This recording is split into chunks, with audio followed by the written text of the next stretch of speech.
Hello folks and welcome back to Medieval Total War. I am Conostep and this is going to be part 28 of my early campaign where I am playing as the Almohads.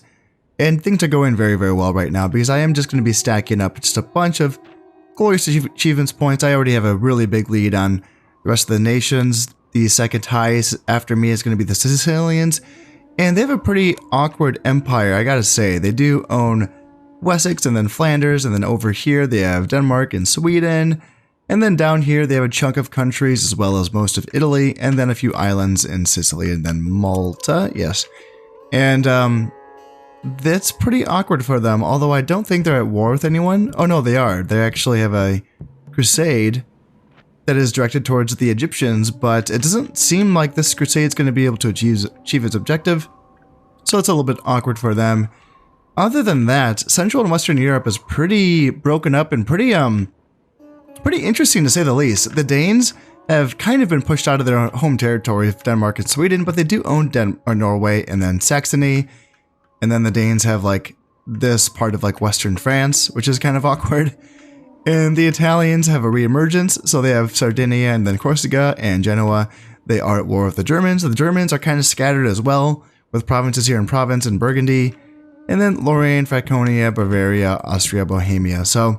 And somehow they're not at war with the Sicilians. There's kind of had this weird V-shaped empire now, so that's interesting.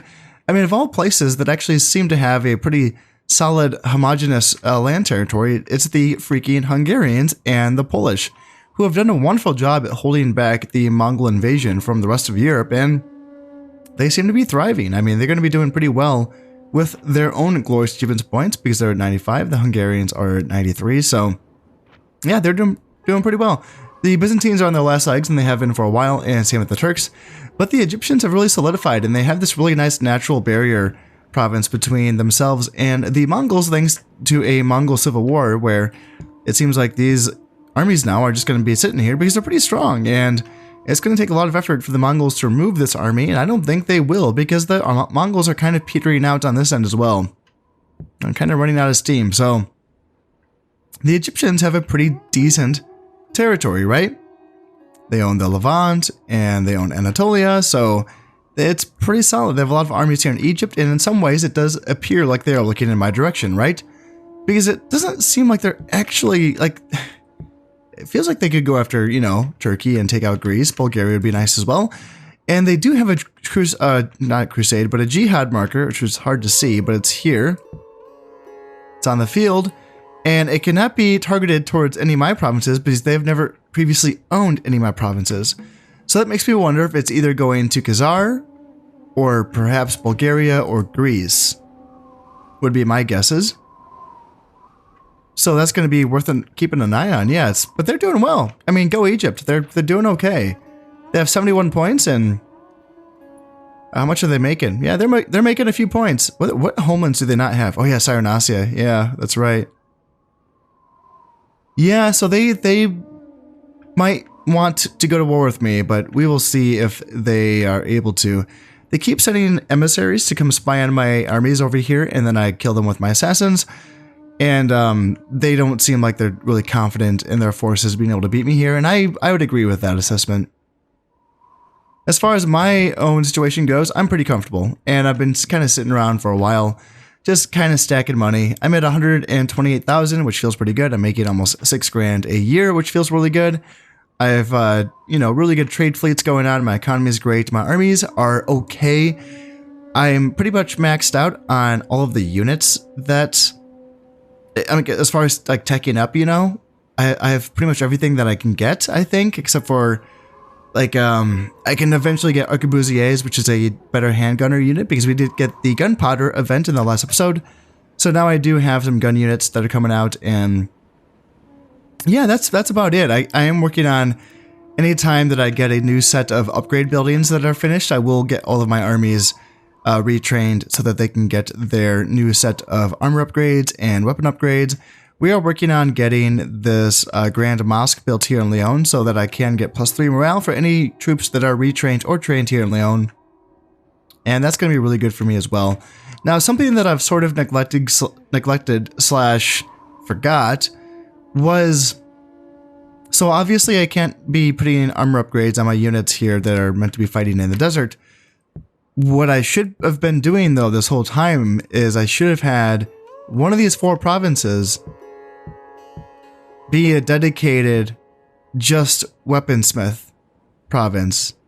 It's called a weaponsmith, right? Yeah, well, metalsmith. So just a metalsmith province and not a armor province, so that I can train or retrain my units that are meant for desert warfare in these provinces just for that extra weapon upgrade. Now, that would not be applicable to my desert units like the Nubian Spearmen and the Desert Archers and the Berber Camels, which can be trained in these provinces, so that means they can't be retrained in any of these provinces up here. But that would be applicable to, say, my Muwahid foot soldiers, my Murabitan infantry, my Ghazi infantry, you know, my Gulam bodyguards, like you name it. Like there's a lot of units down here that could use those upgrades, and it's worth doing. It's worth going through the trouble to do that, just to make sure that the Egyptians are not able to retake Cyrenaica. So that's going to be like my next chore, I suppose, that I have to do. I need to figure out which province do I want to destroy my armors in. If I take a quick peek, like what do I have here? So this is my 3rd tier armors guild is finished here in Leon. What about here? My 2nd tier armors guild is finished here in Castile. And then I believe that's, yeah, my 3rd tier is finished here in Navarre. And then my 2nd tier is finished here in Aragon. So I'd say that it's either going to be Castile or Aragon, which is going to be getting their armors demolished just because there's been less resources put into them already. Now, if I were to choose, like Castile can train a lot of soldiers.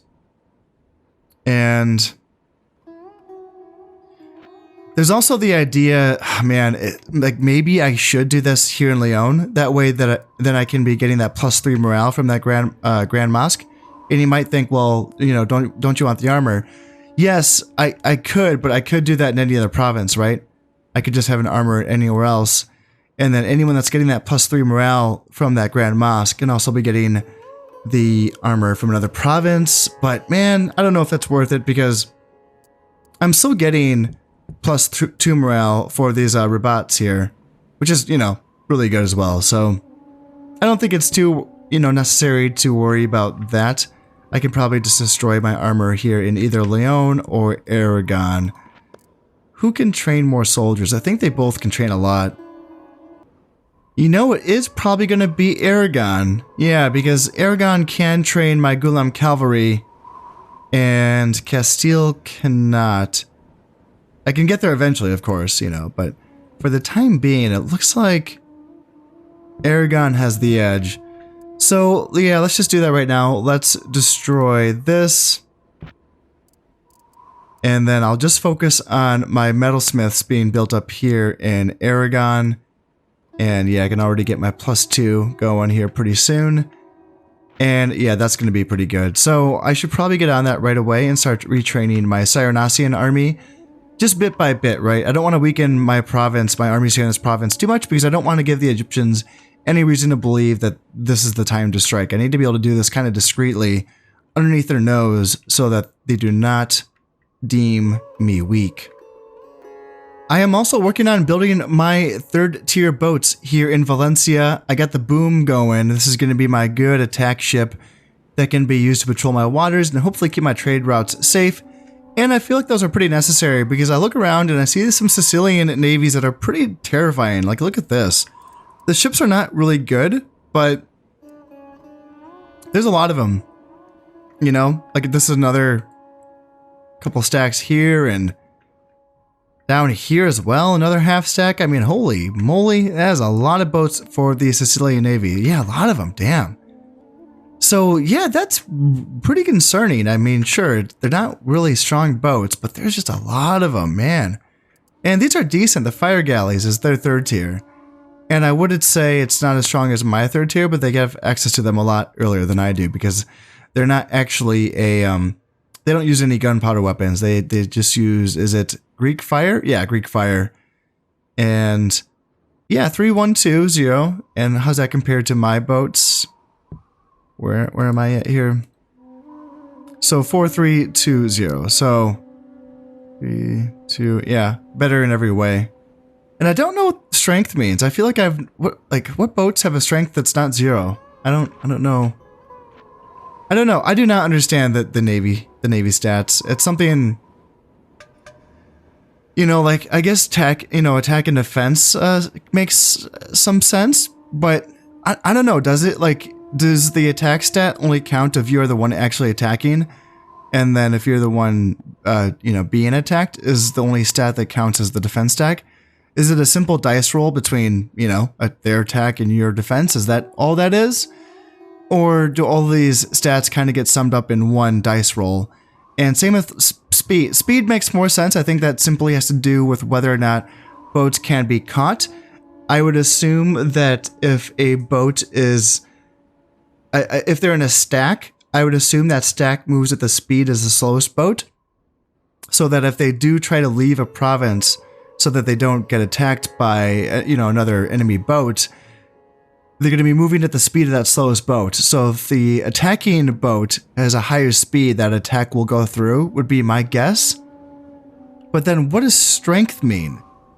Because there's no, like, hull toughness stat. And yeah, I don't know. I don't know what this means. So yeah, a lot of mysteries with the whole Navy stuff.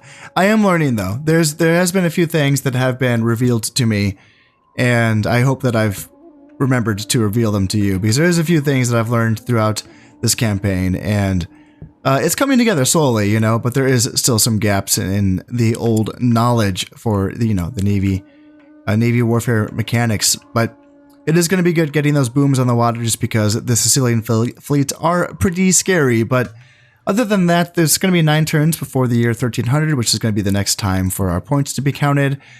And I just have to stay vigilant, even though things are looking pretty good for me. There's going to be a time where I'm going to have to, spread my wings and kind of branch out a little bit and take some more territories. But you know what? Sitting on 128,000, I know that seems like a lot, but it can disappear pretty fast. So I'm going to keep on building up my money while I can. Now my Khalifa has died from an illness, but I do have an heir who is set, and I think he's about 40 years old, so hopefully he does have a child on the way. So I'll have to go check in on that pretty soon here. And yeah, so I got the Metalsmith's Workshop completed here in Navarre. I think that's going to be my +3, I believe. My +3 weapons. And then some defensive upgrades I finished here in Aragon as well. And then the Divine Comedy. So Dante's powerful work, the Divine Comedy, takes its reader on a journey through hell, purgatory, and heaven. Dante also makes powerful allegorical and political arguments against his enemies. One of the greatest stories ever written. It is nevertheless has religious and political points to score. Zeal is reduced in Venice, and the Doge's influence also suffers slightly. So yeah, interesting. So that's the Italian Doge, right? Sicily doesn't have a Doge, right? It's just the Italians, I believe. So, yeah, I guess it sucks for Italy because they don't even own Venice, so that's kind of a bummer for them, but yeah, so zeal is reduced. Nothing really to do with me, I guess. And yeah, there we go. All right, sweet. So I am just working on getting my guys upgraded here in Aragon before sending them back down to Cyrenacia. But here's my new king, and so he is 39. He is married, 4 command and 4 acumen, not bad. 2 dread, also not bad. And then killer instinct, so he has a talent for killing. Say he has +2 valor and +1 dread, but then he has -2 valor because he just loves drinking and eating too much. And then charming as well, so -2 dread and +1 acumen. Okay. Well, he can't really make up his mind, can he? He's kind of all over the place, but this is an overall decent set of stats. And then at 6 influence is not bad either. So let's see, is there like a kid on the way? So I wonder if Prince Ibrahim might be a brother, or is Prince Muhammad going to be the son? I'm not quite sure. But Prince Ali does have a brother himself, Prince Idris, who is already of age. And he is hanging out here, right? Yeah, ooh, he is. Ooh. Let's see. Let's make sure that... Yes, so Idris has 0 loyalty. Wow. Yeah, I forgot about that. Luckily, it's all about the loyalty of the general with the highest amount of stars, whether or not he's family member. So in this case, it's going to be him, who is a 6-star general, and he has 5 loyalty, which also is like, you know, good, but not like super duper great. So let's get the Khalifa right on in here in Aragon to keep an eye on his brother to make sure no funny business happens.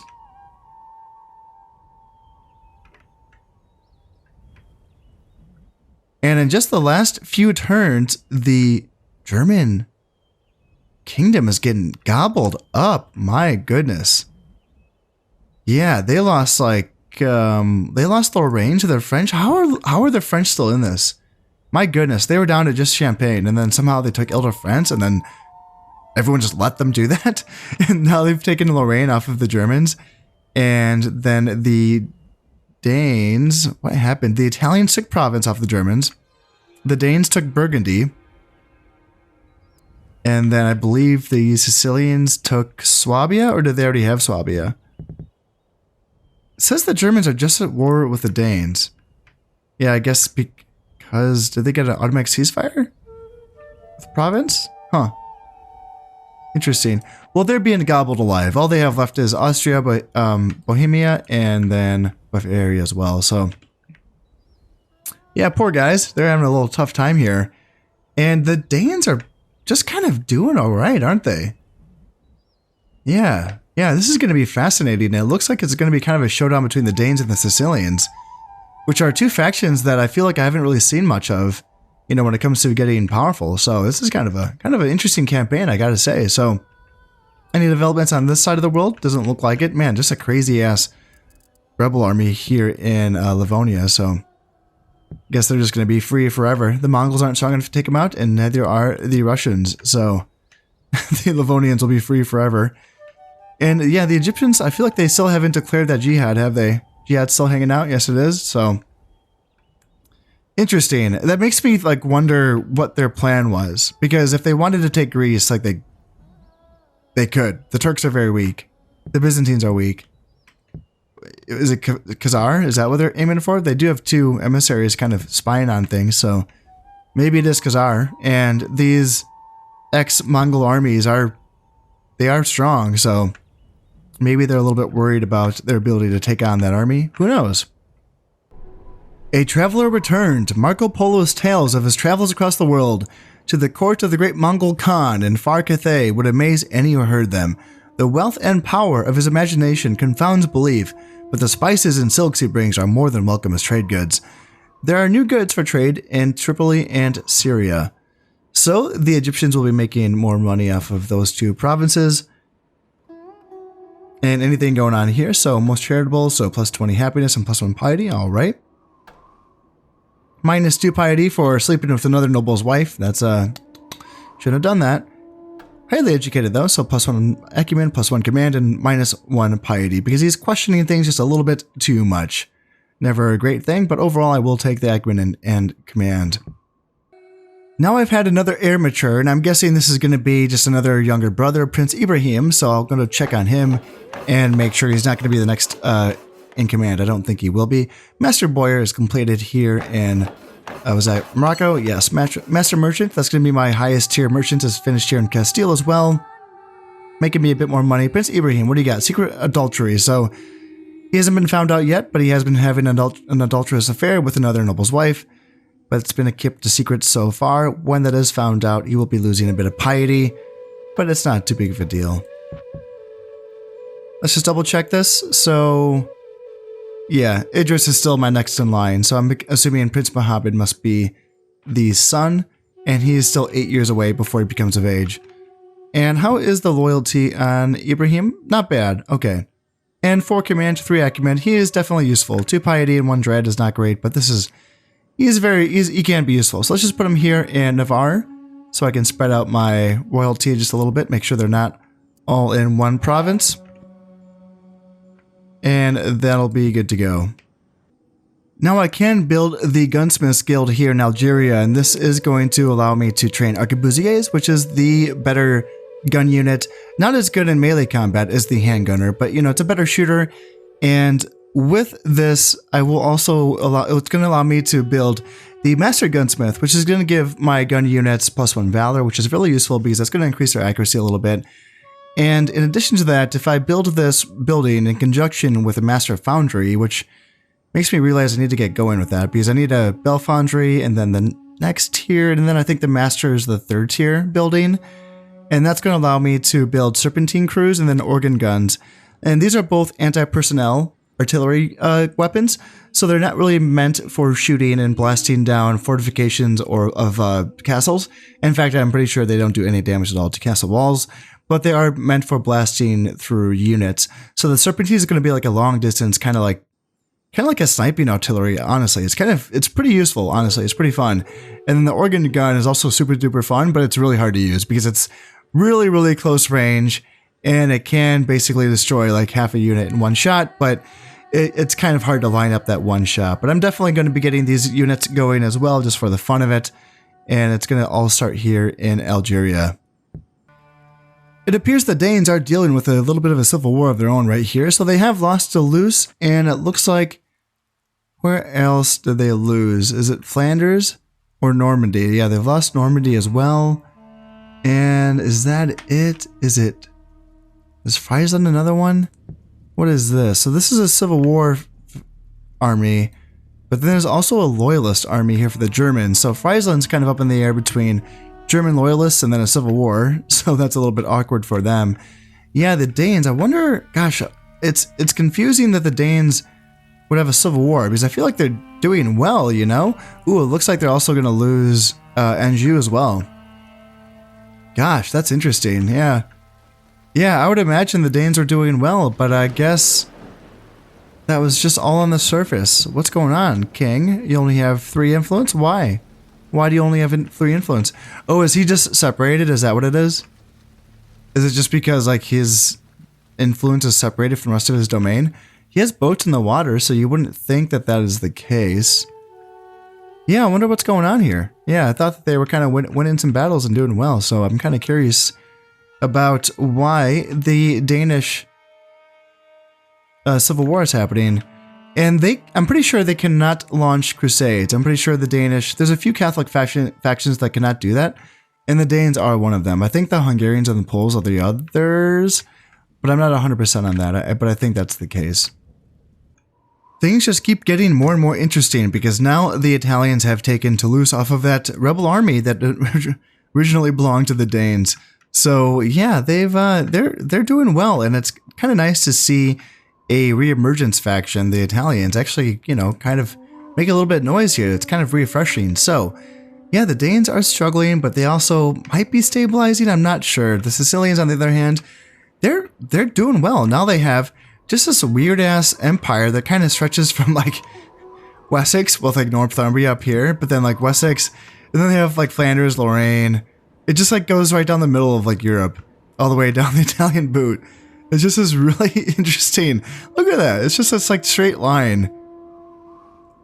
That's just a weird empire. And then they have these 2 provinces as well. So yeah, interesting stuff. And they're like not even at war with that many people somehow. They're only at war with the Egyptians. Like how have they done this? They're just attacking like rebel factions and civil war factions. Is that all they're doing? Pretty impressive stuff, I gotta say. So man, it's pretty interesting campaign. But things are pretty stable for myself. I am the one constant. I am the one immovable object. So it doesn't seem like anyone can really challenge my ways, at least for the time being. So what do we have? We're gonna find out the next glorious achievements.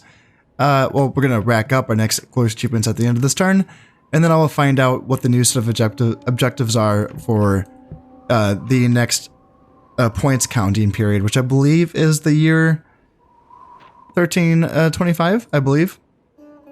1321, okay. Yeah, sounds good.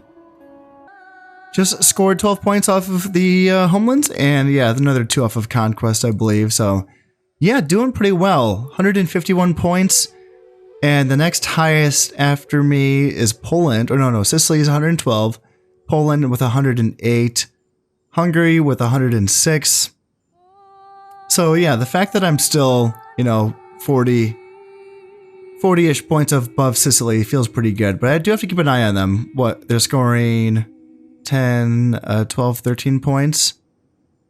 And at the end of this turn, so the year 1301, I will find out what the new objectives are. So if there is any new ones, or it might just stay the same, we will see. Well, there is some good news and some bad news. For the good news, the Iberian Almohad civilization goal is back, so that, yes, it's counted in 1204. I did miss that one because I didn't have basically any buildings built in time for that. But then, yeah, for the year 1320, I will be getting all of these because, yeah, in Castile, Granada, Aragon, and Cordoba, I have enough buildings, so I'll be getting a total of 6 points from all of this. And yes, so that's going to be counted in 1320 and then also 1453, which is the last turn of the campaign. So that's good. But then the bad news is my homelands is down to 4. Oh man, that's rough. It's just for the North African provinces, Tunisia, Algeria, Morocco, and Grenada. And that is, of course, to demonstrate that historically, the Almohads did decline, well, before the year 1300. They didn't make it this far, I don't believe.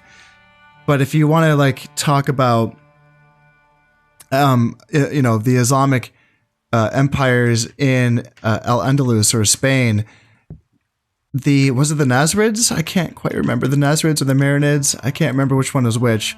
I think it was the Nasrids, and they hung out in Granada for quite a while. It was at the 1400s or the 1300s that they lasted. I can't quite remember. My history's a little bit foggy, but yes, I guess we are kind of following the decline of the Almohads at this point. So we're only getting points off of, is it these 4 provinces? Just our North African provinces? Tunisia, Algeria, Morocco, and Grenada. No, we are getting 1 point off of Grenada, yeah. And then no points off of Cyrenaica. Which is interesting because it is a homelands objective for Egypt. Right? They still need this, don't they? Cairo, more buildings in Egypt than any other province. Yeah, they're not going to get this one. But for homelands, yeah, they still need Cyrenaica. Poor guys. They're not going to get it. Sorry, Egypt. You're not going to get it. But that kind of signals, you know, like the time for me to start thinking about expansion. Because if I were to go back in here and look at my competitors, you know, what is it going to be? If I'm just counting homelands themselves, right?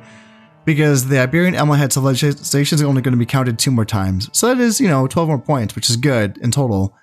But if I'm just counting homelands, if I'm just going to be making 4 points, who knows? Maybe that's for the rest of the campaign. I don't know.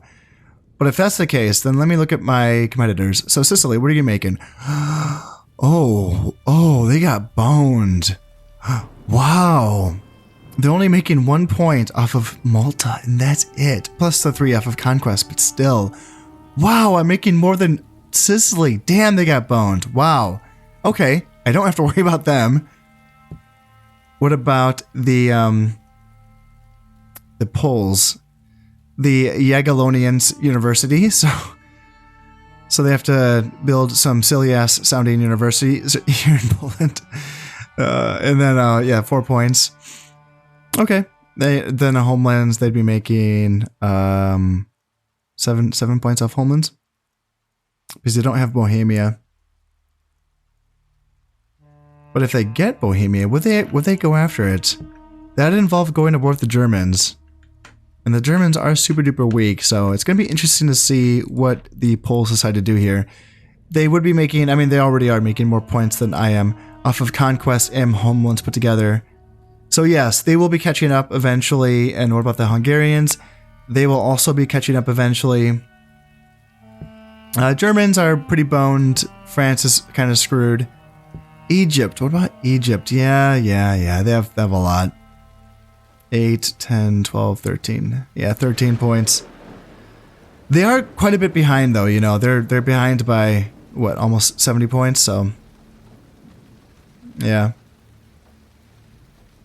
Yeah, it's going to be time for me to start planning my invasion. Now, I think that I might still wait a bit. I'm only up to 156,000, and I might wait until the year 1350, you know, so that I would still have 100 years left in this campaign, and that would give me a good enough time to do this the right way.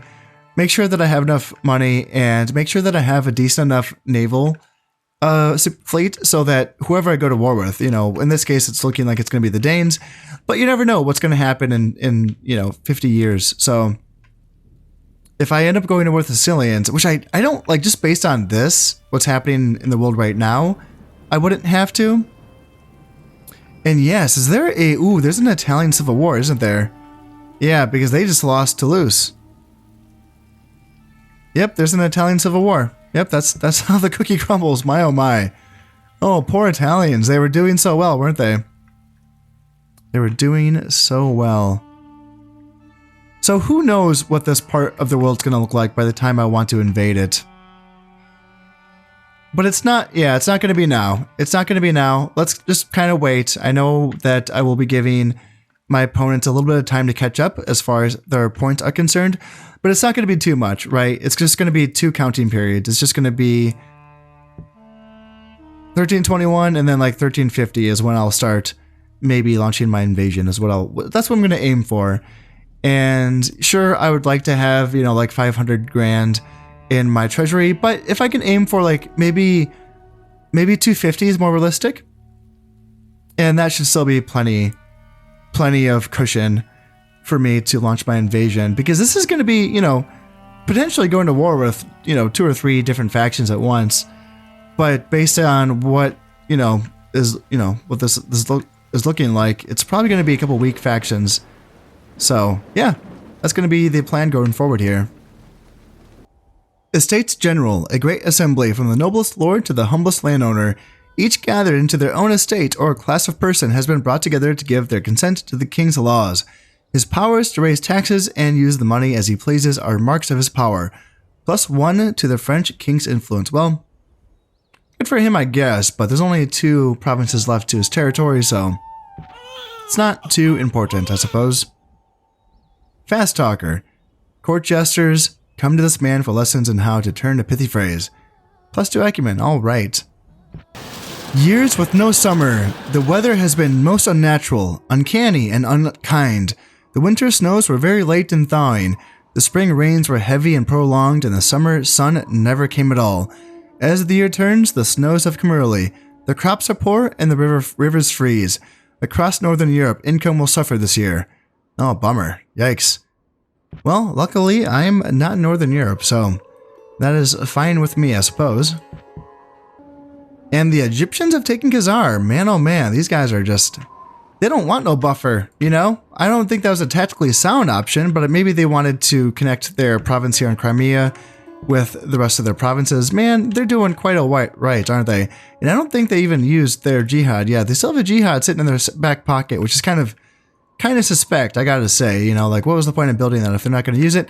Typically, I think with Crusade, they just kind of use them right away, but I guess maybe they think I'm going to attack them. Maybe that's what it is, but I'm not going to. Egypt, at least not yet, because I think that for the time being, I can beat you on points, but if there comes a time where I have to launch a little raid against my Muslim brothers, then I'll do that later on. But for now, we're cool. I mean, you're not that much of a threat to me.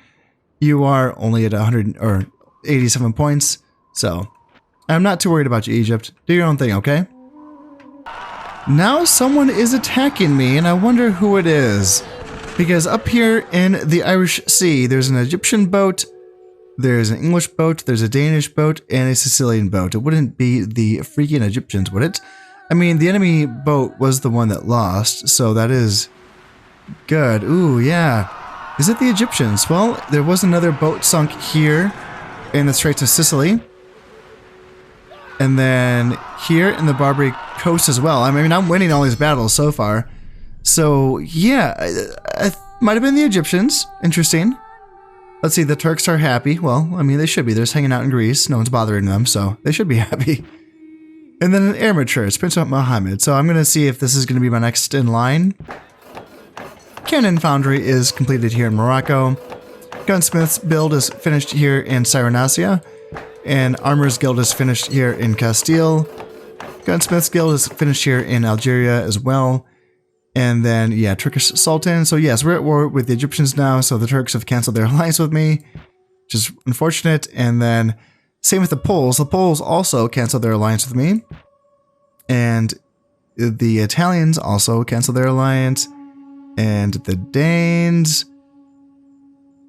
Man, yeah, everyone just canceled their alliance with me. Byzantines, yeah, fuck that. Okay, that's kind of a doozy, but I mean, I'm powerful, so there's that. I am neighbors with the Danes, and they just canceled their alliance, but I don't think they're in any position to take the fight towards me. So, and same with like everyone else, right? Like the Italians, the Poles, the Byzantines. Like no one that just canceled their alliance is really worth worrying about. Honestly, like the two superpowers on the map right now are me and Egypt, so it might kind of make sense that they would go after me eventually. Prince Muhammad, what do you got? Pride. So plus -2 command, -2 acumen, but +3 valor. So dumb and a bad leader, but you know, good fighter. But also a natural leader. So +2 morale and then +1 loyalty. So interesting. Prince Ibrahim, what do you got? +1 piety and +1 acumen because he's eloquent. All right. All right. And is it... Oh, no. Prince Muhammad is not the next in line. Damn. So it must be Abdullah. Abdullah must be the son. Okay. That's going to be in 8 more years. Can my king survive for 8 more years? He should. He's only going to be 57, so he should live to that age. Why does he only have 1 influence? I just realized that. Is it because he hasn't been doing anything? Ugh, yikes.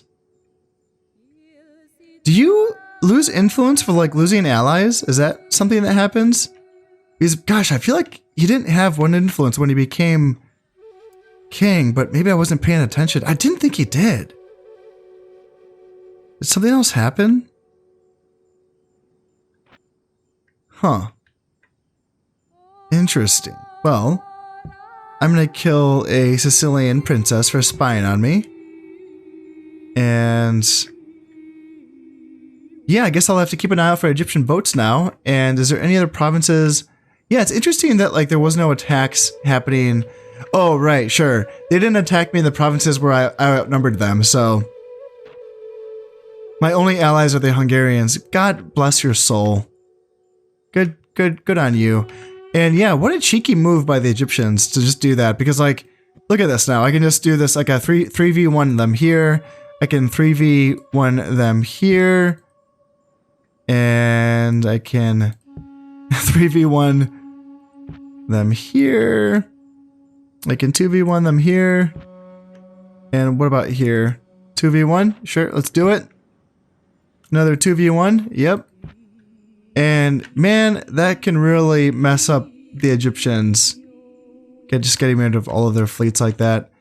I may as well, gosh, I suppose I can just assume that there's going to be some losses to my fleets throughout all of that. Let's see. So I'm only making 1,200. Yikes. So I went from making almost 7 grand to making 1,200. So yeah, I need to get rid of these Egyptian fleets, and I do, oh, man. See, this is the trouble now. Like with the Egyptians being so powerful, and with me not trading with all of these ports that they have, it's quite a few, right? It's 1, 2, 3, 4, 5, 6, 7, 8, 9. It's 9 ports I'm not trading with. Yeah. Yeah, that's a doozy. That is a doozy. I wonder if there's any way that I can convince them to get a ceasefire without attacking them. I don't think there is.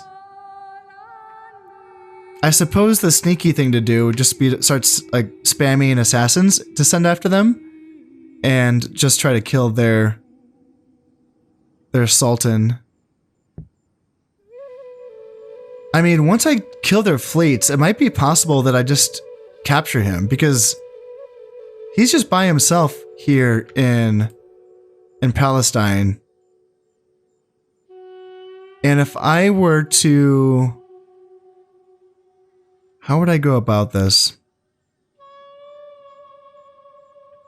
If I launched a strike here to Tripoli and quickly swung over to Syria, say like if I brought say 6 stacks 3 for Tripoli, and then 3 would swing over to Syria in the second turn of the invasion, and that would cut off the Egyptian Sultan's retreat. And then those 3 armies can just sweep through Palestine, Arabia, Sinai, and Sinai until we captured him. Or no, we would have to like, I think what we would have to do is launch like a full-scale invasion on Egypt from Cyrenaica just to hold this army here. And then say like launch 2 armies to Sinai, 2 armies to Tripoli, and then 2 armies to Syria, and then close the noose around the Egyptian Sultan. Maybe like just send 1 stack to Palestine just to like get it done in 1 turn. That might not be a bad idea. I mean, he only has 4 influence though. Like it's tempting to think that we could just lower his influence using subterfuge, but I don't know if I necessarily have the tools to do that. Maybe spies? Yeah, actually, it's not a bad idea. How's the population loyalty looking? 160%. And Sinai, and then 200, 150, 158, 132. What's unfortunate is that since the Turks are still in existence, there's no possibility of a Turkish faction reemergence in these home territories, like these core territories of the Egyptian Empire. And that's too bad, because to get that faction reemergence, all you need to do is get that population loyalty beneath 120%. Otherwise, to like get kind of a natural rebellion happening in the Egyptian territories, you have to get that population loyalty beneath 100%, which is quite a bit more work. But what provinces do not have border forts? Like Sinai does not have a border fort. So I could potentially just put a spy here, and for each valor, like +1 valor that the spy has, they decrease the population loyalty by even more.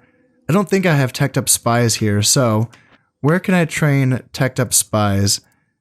+1 valor here in Tunisia. Yeah, let's just get them going. And I think I can't train +2 valor spies yet. Oh man, brutal stuff. I just realized that my new heir, Prince Muhammad, 1 loyalty. Come on, man. Ugh. God damn. Okay, so I'm just going to have to keep him here in Aragon to be babysitted by his older brother.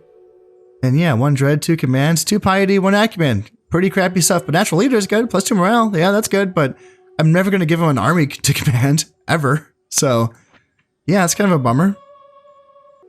Now I can train the arquebusiers here in Algeria. The arquebus, or matchlock, is a relatively sophisticated firearm. It is easy to use, can be aimed with some accuracy, and rarely explodes, so it's not to kill its user. Arquebusiers can fire volleys at an enemy, damaging morale as well as frail flesh, but they cannot fire at all in wet weather. So yeah, let's just get these going. Pump them out, and why not? And I can also start building... Can I start building anything else, or do I need a fortress? Damn, okay. No, I need the Bell Foundry, that's what it is, yeah. Before I can tech up to that building that allows me to train or build those anti-infantry artillery units. Oh, you know what? I just remembered that I actually do not need to wait for this jihad to be launched at anything for it to fail. It already exists, so if I simply destroy the Rabat here in Palestine, then this jihad naturally is going to take away a point of influence from this sultan. Ooh, that's not a bad idea. Bring him down to 3 influence. We know from experience that 3 influence tends to be the point where things start to go south for nations. Yeah, that's not a bad idea. Palestine, because there's like no one here except for the Sultan. So I should just go in right now. I shouldn't even wait. Let's see. And they can't, like if I went in with 3 stacks, it's dangerous because that army would be isolated, and I would the port would automatically be destroyed without me having any say in it. So I'd have to wait 5 turns before I can build that port back, before I can extricate that army back to my home territories. And even though there's not enough Egyptian soldiers in the... Ooh, there's some decent units. Some Khwarezmian cavalry units. Wow, okay. Yeah, the Egyptian armies are not awful looking. They're kind of formidable, honestly. Yeah. Yeah, I need to really consider taking out that Rabat here in Palestine and then trying to figure out what I want to do from there. So, I mean, I probably will destroy all of the Egyptian boats at the end of this turn. And then I'll have to decide, like, do I bring armies from Cyrenaica? I mean, I've a ton of armies here, so I may as well. What do they have here? 4, 7 armies, and then what do I have? 4, 6, 7, 8, 9, 10, 11. I have 11 armies here in Cyrenaica. So that definitely feels like I could spare a couple to sack Palestine. Now I was able to win the Navy battle here in the Black Sea, but I lost a ship in the process, so that's a little unfortunate. Same thing here in the, I don't know the name. Oh, here it is. It's a D. Dodecanese Sea. And then I was able to beat the boat without any losses here in the Eastern Mediterranean. And then same thing in the Nile coast as well. So I do have to replace a couple of boats, but not a big deal. And then, yeah, all right. There we go. Prince Muhammad oozes charm, so -1 dread. Okay, you're just getting more and more useless. And yeah, we should be able to go right in. Ooh, the Egyptian Sultan did move. That's unfortunate. I was hoping that he'd stay here in Palestine, although I guess it does make him easier. It's possible I could cut him off. But I think I need to stick to the plan and focus on Palestine. Focus on taking out this jihad. There are some decent forces placed around Palestine, though. Nothing in Tripoli, but Syria, Arabia, you know, even Sana'a has some decent forces, and then all of this here in Egypt. They wouldn't be able to reinforce using their navy, though, because they don't have any control of the seas. Ooh, there's a few more boats back in the water, so let's make sure that we get rid of them here. Yes, and then fortunately I only have 1 boat in the water here, so what do we have? A Dhow with 0 stars, and then a Bagla 0 stars. I should be able to win that one. And let's bring over my boom, just to make sure that I win that one. And now I really need to consider taking out Palestine, because I want that ceasefire. You know, I just really want that ceasefire so that I can get my income back up from 1,400 back up to, you know, I was sitting around 6 or 7 grand before, and that felt really good. So I just want to mess up Egypt enough to make them reconsider their choices here. Upon further review of my armies, I've just realized a few concerning things that have sort of slipped through the cracks of my army building. I can only train Pavis crossbows in Morocco, and I sort of forgot to train any. So I don't have any Pavis crossbows at all. I do have, arbalesters. So I do, I can train regular arbalesters, I can train Pavis crossbows, but I cannot train Pavis arbalesters, which are the best ranged unit in the game. So I don't have any of those at all available for this invasion, which is a little bit unfortunate. And I don't really have much in the way in heavy cav in the way in here in Cyrenaica as well, just because it's the desert, and I was thinking that I needed to keep the heavy armored cav away from the desert. Now, there has been a little bit of discussion between myself and one of my viewers about, you know, what armor is appropriate for deserts, because I was under the impression that 2 is the heaviest armor value for infantry, and 3 was the heaviest armor value for cavalry that was appropriate for the desert. And my viewer thinks that the numbers should be a little bit higher than that. And that does make sense, because it would be just insane if the Ghulam cavalry, you know, which is like the Almohads, heavy cav unit would not be able to fight in the desert. That'd just be really silly. But because I was operating under that assumption, I didn't bring any Gulam cavalry to Cyrenacia. I do have a few units of Gulam bodyguards, but I don't really feel like, what the heck? Why not bring like 2, I guess? Yeah, 2 loyalty. So I'm bringing this 4-star general who's a Saharan cavalry. A little bit expendable, I'd say, but overall kind of solid. But he doesn't really offer much that's like really good. He doesn't like offer any morale boosters or anything like that outside of his command stars. But I don't feel like risking my 5-star general or my 7-star general, so I will be leaving them behind. And how about I bring my mortars just for the fun of it, you know? They probably won't be able to do much, but let's just bring in some mortars for fun.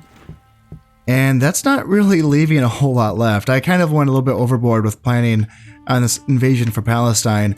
I do want to build something that can last, you know, the 5 turns before that port is finished so that I can bring my men home. I have a little sentimental streak, you know. I do want to kind of bring my guys home here. So that's going to involve me really gearing up to defend Cyrenacia because, yeah, bringing 3 stacks away from Cyrenacia, it could open up myself to an attack from this Egyptian horde, or some of these armies might turn back to try to like fight me here in Palestine. So it's going to be curious to see what happens here.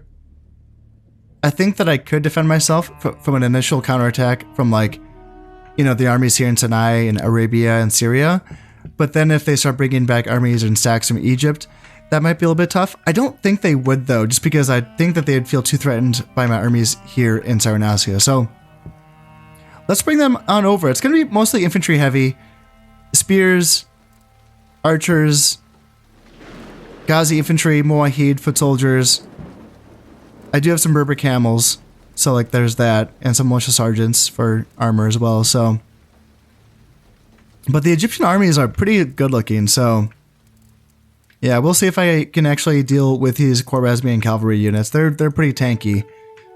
But hopefully my Muwahid foot soldiers and my Ghazi infantry can kind of combine to do the job. Because these guys are anti-large and they have good attack. And then these guys, where are they? These guys are anti-armor. So hopefully these guys teamed up with the Muwahid foot soldiers can like bring down those heavily armored knight units. But first things first, let's just get rid of this Rabat and get rid of this jihad marker and see if we can cause a civil war here in Egypt. So let's swing on over to Palestine. This is what you guys get for messing with me. Yeah. You should have started a war with me, guys. You should not have started a war with me. I know that you're feeling a little bit too big for your britches. But you know what? It's not going to work out well for you. So what do we have left? We still have 7 stacks, but like, they have some good armies. So they do have peasants though. Like I keep reminding myself that they do have quite a few peasants in this army. But overall, it's a pretty good army. So I do need to really get back on the whole retraining thing and make sure I just get as many guys as I can going over to Cyrenacia to provide reinforcements. Now the Egyptians have decided to retreat from Palestine, of course, but ooh, did they actually bring their sultan? So is he going to be in the castle? Or is he just retreating from the province itself? I wonder. So the province is now mine, and I did pillage almost 2,000 florins. Oh my goodness, okay. That is quite a bit. And then, let's see, so I did lose a boat here in the Sea of Crete. That's unfortunate because they just had a dhow, and I had a bagala and a boom. How did I lose a boat? That's just ridiculous. It's ridiculous. Both of our boats were 0-star admirals, so that shouldn't have mattered. Moving on, so let's see. Spy has been caught in Tripoli. They have a border fort. I was just trying to sneak him by. I was just seeing what I could do with my spy there. And Grand Mosque is finally completed here in Leon. Wow, look at that. Beautiful building. And now all of my troops that are trained here will be getting that +3 morale. So awesome, good stuff. Let's see, weak principles. Okay, minus 20% bribery to cost, or cost of bribery. And then Prince Ibrahim, most eloquent. He has a gift for being able to talk himself out of any difficulty, making it almost possible to fault his religious views and making him a most persuasive administrator. +1 piety and +2 acumen. Awesome. And yeah, adultery and honorable warrior. Looks good. So yeah, we got Palestine and we were able to destroy that Rabat, correct? Yes. So that jihad is gone and now Palestine is now mine. I may as well assign someone to be governor for now, just so I can make a little bit of money off of it. Ooh, 3 piety. 3 piety and 2 loyalty. Okay, that's pretty good. How much am I making? Not much. 527 florins. And yeah, the Sultan's right there, and it's so tempting to go in there and get him, but I feel like I'm going to be somewhat under siege here. How much? Where is he? So he's down to 1 influence. Oh, yes. It's happening. Yep, I see. Okay, yeah, I see it now. Yeah. Civil War. Here in Anatolia. Here in Constantinople. Here in Antioch. Khazar, yes. Khazar Civil War. Perfect. Crimea. There we go. And then there's a couple stacks down here in Egypt as well. Perfect. That's what I needed to see. So maybe there's a good chance that this army is going to be left alone here for, yeah, just a like double check here. I can't move them, right? No, I cannot. So yeah, let's rebuild this port. It's going to take 4 turns. 4 turns. Okay, good. Before that port is built. It must be 5 turns in Shogun. Yeah, I think it's 5 turns in Shogun. That's what I'm getting mixed up with. And it's going to be interesting to see. I mean, since that civil war was instant, I don't know if the Egyptians will be able to react to me in time. I tried to bring enough forces to make sure that I could withstand like a couple fights, but I might not have to do that. So yeah, because they have to deal with these 2 armies here in Egypt, which is going to really weaken this force. So they probably won't be attacking me in Cyrenaica. They might be able to kind of rally some forces and come around and do like an initial fight, like maybe 1 fight with this army here in Sinai. It's a decent force, some decent heavy cav, right? And here in Arabia as well, it's a decent force. And then Syria, the force in Syria is a little bit beat up. Yeah, it's a little bit beat up. In Tripoli, there's not much. 5-star general, not much. I don't know if we're going to get even 1 fight in. We might, but yeah, in any case, this is annoying. Oh, they brought another ship in. But still, it's 2 DAOs. You'd think, like, so I have a 1-star boom, and you'd think that my 1-star boom could beat 2 DAOs. I'm going to test that. Like, that should be the case, but let's see if that's how that works out there. And, actually, let's just, no, screw testing that. Let's just bring up another boat and make sure we win. Yeah. Let's do that. And I do want to keep, let's see, is it worth bringing over, like there's already a civil war. Is it worth bringing more spies over? I was going to use my spies to lower the enemy general's loyalty, because if you keep spying on them, I don't know if you can lower their loyalty or just their, like, the population happiness of the province they govern if they're a governor. I can't quite remember, but there's eventually going to be a line of traits or vices that happens if you keep spying on a certain general where they get really paranoid. And there's a few different ways that can go. I can't remember if one of those lines of traits does lower loyalty or not. I know that one of them does lower population loyalty because they get a little bit too draconian with their efforts to quell their people or something like that. It's something like that. But yes, you can use spies to cause some havoc on enemy generals and governors. So that's one thing that I was thinking of doing here. But since I already got that civil war just immediately, I mean, I may as well kind of chill out on the spy thing. But there is no border fort here in Egypt, so I don't really have to worry about him getting caught, I guess. What's the population loyalty here? 20%? Yeah. Yeah, interesting. Let's just assign the governor here for this, for Palestine. And yeah, may as well just do Hassan Abu Masin for acumen. Let's just not overthink it here. Let's just give it to him. Got a couple more bucks. Making 737, not bad. And up to almost 4 grand. Almost 4 grand now. Yeah, that's not bad. And maybe we can get that ceasefire with the Egyptians once we leave Palestine. Overall, a pretty quiet episode, other than a little bit of Egyptian funny business there towards the end. But things are feeling pretty good. My treasury is moving up slowly. I'm spending a lot of money on, building buildings and stuff. But my treasury is getting up there a bit. I did see that I'm going to be taking quite a hit on my Glorious Achievements points going forward. And that's going to lead to me having to make a move offensively at some point. But I'm not quite there yet. I think I can still, as long as I can get my trade back, if I can get a ceasefire with the Egyptians then hopefully we can go back to, you know, being pals and I can make a bit more money. Or we're just going to be mortal enemies. I don't know. You know, Egypt might be one of those factions where I get a ceasefire for like a decade maybe, and then they just keep trying to take back Cyrenaica. That's something to keep an eye on. I would like us to be pals. I would like to just make money off of Egypt while I attack the Catholic factions. That's what I would like to focus on. But it's going to be interesting to see if I can keep them tamed. You know, it'd be really nice if they just went, you know, attack the Byzantines, attack the Mongols, attack the Hungarians, attack the Turks. Why me? And I know the answer to that. It's because Cyrenaica is one of their homeland's objectives. So I get it, but I just wish that wasn't the case. But you know what? That's all going to have to wait until next time. As always, I hope you've enjoyed this episode, and thank you very much for watching. I've been Constep, and this has been Medieval Total War. Thank you very much, and goodbye.